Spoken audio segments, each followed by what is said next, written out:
안녕하세요. 김 목사입니다. 오늘의 화두는 분배와 재분배의 균형입니다.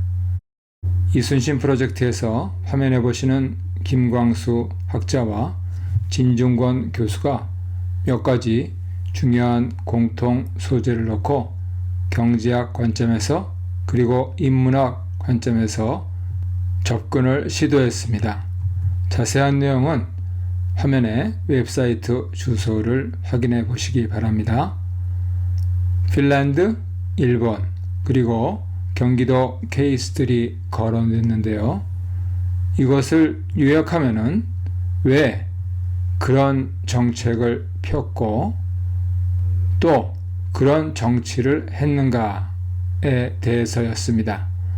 그랬을 때 그것이 인정된 정책이 됐는지 혹은 인기를 얻는 정치가 됐는지에 대한 정확한 구별이 있어야 한다 하는 지적이 있었습니다. 예를 들면 핀란드의 경우 재정 건전성의 악화로 인해 경제학적 관점에서 근로하는 사람들에 대한 기본소득이 실시됐다 하는 해석이 있었고요.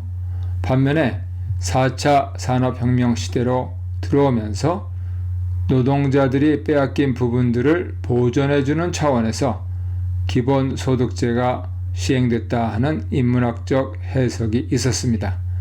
문제는 그러한 핀란드의 정책이 과연 성장을 위해서 얼마나 도움이 되었는가, 즉 고용 측면에서 플러스 유형이 되었는가 하는 부분들을 정확하게 분석해야 한다 하는 그 필요성을 지적하고 있는 것입니다.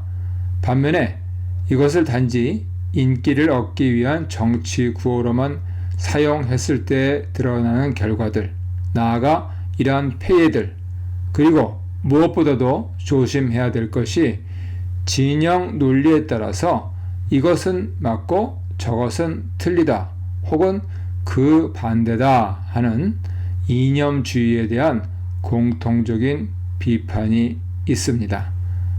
캐나다에 살고 있는 입장에서 교회에 고용되어 분배를 받는 소명으로서의 직업을 갖고 있는 사람으로서 동시에 예상치 못한 코로나 사태로 인해서 교회가 문을 닫고 있기에 분배받지 못하고 있는 포션을 정부가 일률적으로 재분배 차원에서 흔히 복지라고 하지요.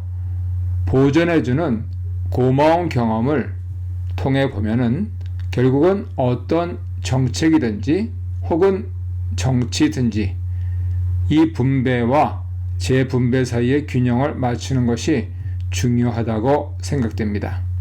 이를 교회, 특히 목회에 적용해 볼 때 분배와 재분배의 균형의 이슈를 코로나 이후의 목회에서 합리와 기적의 개념으로 상정하면 어떨까 궁금합니다. 하나님 말씀을 듣고 우리의 신앙생활의 일환으로 여러 봉헌과 또 봉사하는 그러한 관계를 합리라고 부를 수 있다면 우리가 예기치 못한 여러 가지 어려운 여건 속에서 합리성이 통하지 않는 상황 속에서도 하나님의 강권적인 개입으로 성령의 역사로 일어나는 기적, 바로 이 양자가 균형 잡힐 수 있도록 목회가 이루어지는 것이 코로나 후의 목회의 바른 지향점이 되지 않을까 추측해 봅니다.